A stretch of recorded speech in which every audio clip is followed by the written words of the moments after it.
Сразу за щелку, сразу за щелку. Bakın, bak kanunsuz gel. Polis de durup teselir. For over 3 years, the government of Azerbaijan has been forcibly evicting people and demolishing their homes to make way for development projects. And in the course of these years, we've seen several hundred families lose their homes. Притеснение жильцов идет по накатанному сценарию. Сначала выселяют первые этажи, превращают это все в мусорную свалку, царит полная антисанитария, отключают телефоны городские. По поводу телефона я обращался вплоть до Министерства связи, писала в президентский аппарат, никто мне не помог. Телефон отключили и все. Городской. Это первое было. Потом начались перебои, летом начались перебои с электричеством. Потом стали напускать мародеров туда.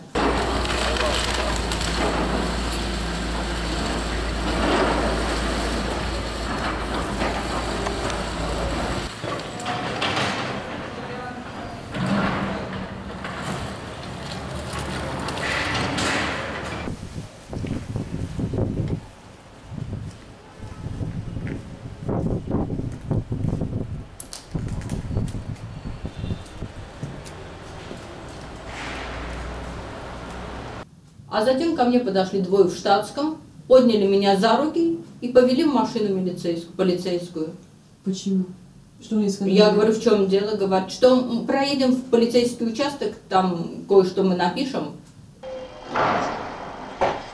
Я могла только отсюда снять это оцепление.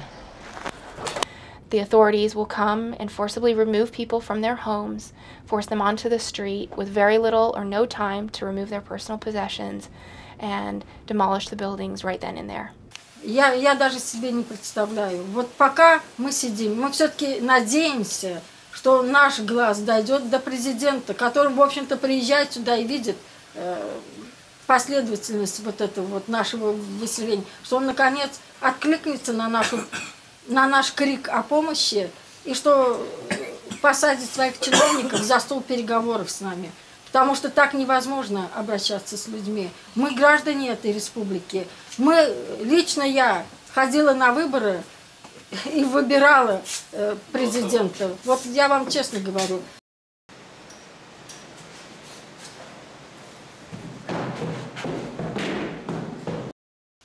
К сожалению, это только то, что мы писали. К нам ничего, никакого наших посланий.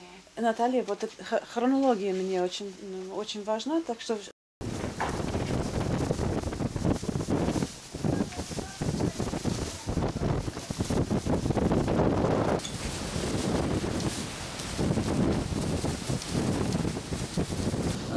Кто к нам в гости приезжал, всегда говорили, у вас как в Швейцарии.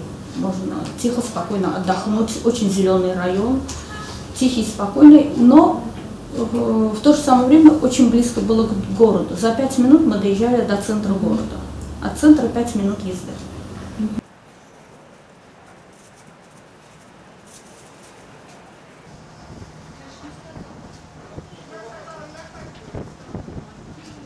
Превратили весь наш дом в свалку мусора. Из всех квартир, значит, те, которые пустовали, шел невероятно ужасный запах, ванизм даже, можно сказать. То есть они создали антисанитарные условия. Пищевым мусором забросали все пустые квартиры, для того, чтобы люди уходили. Перерезали газ, 3 месяца мы жили без газа. Регулярно отключали свет и воду, регулярно.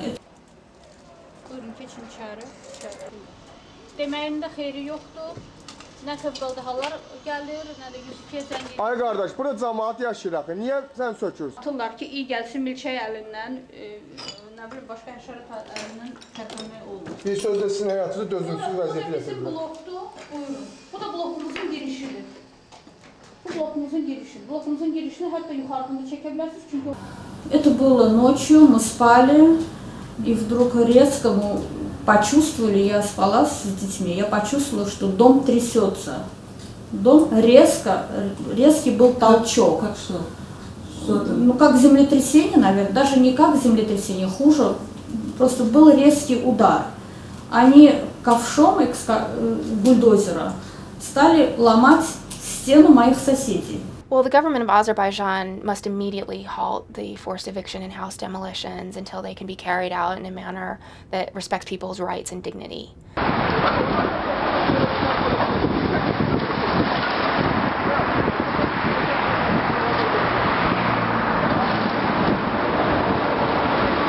The Eurovision Song Contest presents a real opportunity for Azerbaijan to showcase itself as a modern society, and the government appears to aim to do this through its development of its city and through architecture and recreation of its capital. But what it should also be doing is showing itself as a modern state that can respect the rights of its citizens, including those in their homes where the government seeks redevelopment.